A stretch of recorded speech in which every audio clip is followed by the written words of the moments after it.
Hello, team owners of the Century League 16-team league. Here we go, highlights week 4. Wanted to start out by saying that I would love some other folks, you get tired of seeing my face all season long, to do some of these highlights and previews. The best way to do them and the way we do them in our other leagues is on a given week. Let's take example week 4 here. I would do previews of week 4, and then I would do the highlights of week 4. And during that week, between Thursday night football and Monday night football, I would be the broadcaster for the league, update on any games I see, watch all the games, pay attention to the games specifically in this league. I know some of you are in many leagues. So when you take an assignment, you basically go to work for the league. And that would start prior to Thursday night football when you come out with your previews production, and then subsequently you would do your highlights production after Monday night football, sometimes Tuesday or Wednesday, or right after Monday night football if you chose to.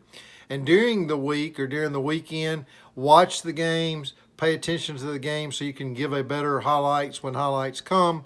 If you want to chime in on the chat window and say, hey, close game between so-and-so like I've been doing, feel free to do that. So you basically get hired in when you agree to do this, and it would start with your previews prior to the Thursday night football game of that week, and it would finish with the highlights after that week's game. So Nico T has decided that he may do week 6.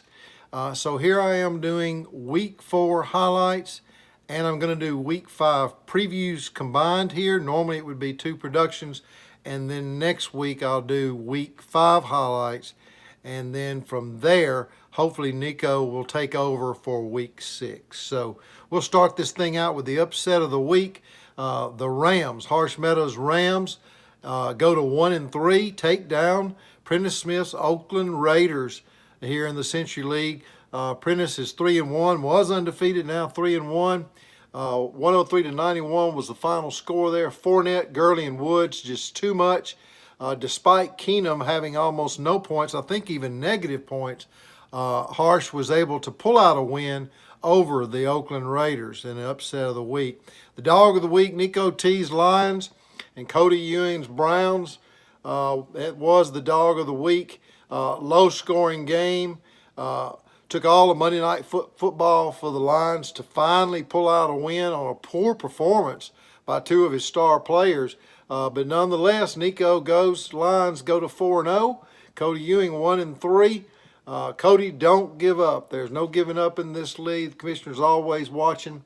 We want everybody to play. As mentioned in my former announcement here, right here in the chat window above this, that we will have a spoiler award, so play to the end. Spoiler award does get first to draft in the following year. We also have a poll to vote for in the main league page for how many keepers you want, 3 or 4. Going on, the ass whipping of the week. Looks like the Pats got on track here. New England Patriots, Joshua Dion wins by 60 points over Brandon Tate's Oilers. Don't know what happened to the Oilers, but the Oilers are still 0-2 and still right in the hunt in their division. Pats, congratulations. Joshua with a win, goes to 1-3. Most lead changes in the game this week that I saw was my own game. Green Bay Packers go to 2-2 with a win over Bosch Traders Giants, who are 1-2-1. Remember, we did have a tie in week 3. I think it might have been week 2 even. That tie does not register. ESPN software screwed up, so it does not register. So I will keep up with that. And I did reset the waiver wire picks in this final week 4, because after this, it's going to move to last after claim. No more perks for the weaker teams. So work it this week. But Green Bay wins over the Giants in that game. The divisional battle of the week, there was only one. And I want to talk about divisions real quick. I did not have time to set the schedule this year. But next year you will play basically what is a, well, I have it listed here, a 6-4-3. That means you will play your divisional foes twice next year. That'll take up 6 of your games. You will play your conference foes on the other 4 games, and then the other 3 games will be outside of your conference, AFC, NFC. So next year will be much more competitive, and the games toward the end of the season will be all the divisional games. The non-divisional and cross-sectional games will be the first 3 or 4 games. Makes it exciting when you're playing your divisional foes toward the end. The way the schedule is set up this year is you play one of 13 teams each week. So you may play your important divisional games early and not play them late. Takes away from it a little bit, so we're going to make that change next year. But the one divisional battle this week was Seattle over Dallas. Johnny Davis, Seattle Seahawks win, go to 3-1 over Dallas. Billy Riley's Dallas team 2-2. Steelers Dave DeZenis is 2-2, win over the Colts, Steve Swinson.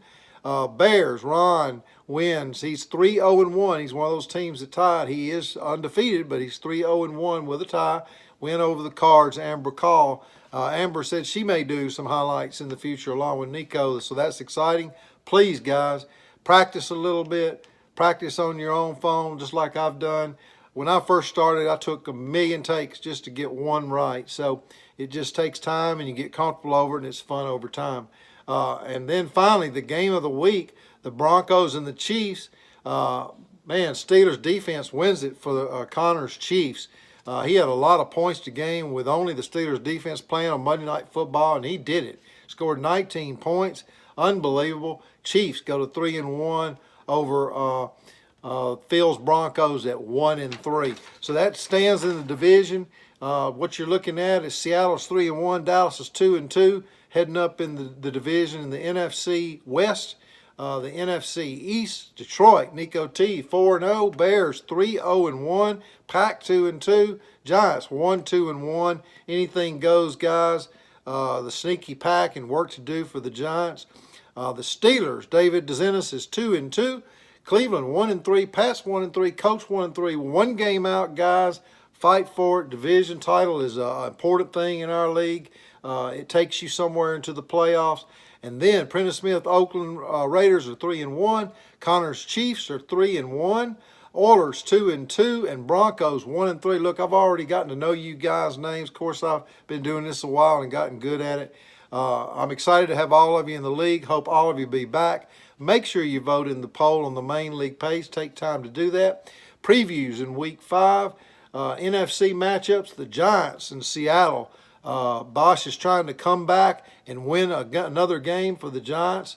Johnny Davis with Seattle, sitting there at 3-1 in first place, can really separate himself a little bit in that game. Another NFC battle, Arizona 1-3 against Green Bay Packers 2-2. And then we have an inner battle that's the Lions and the Chiefs. It is the game of the week this coming week. Lions and the Chiefs 4-0 and 3-1.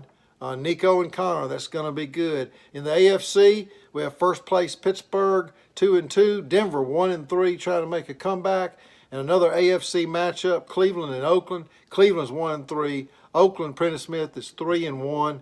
Important game. Oakland does not want to go down and lose 2 in a row. Rams and Colts, Bears and Oilers, New England and Dallas rounds out the week.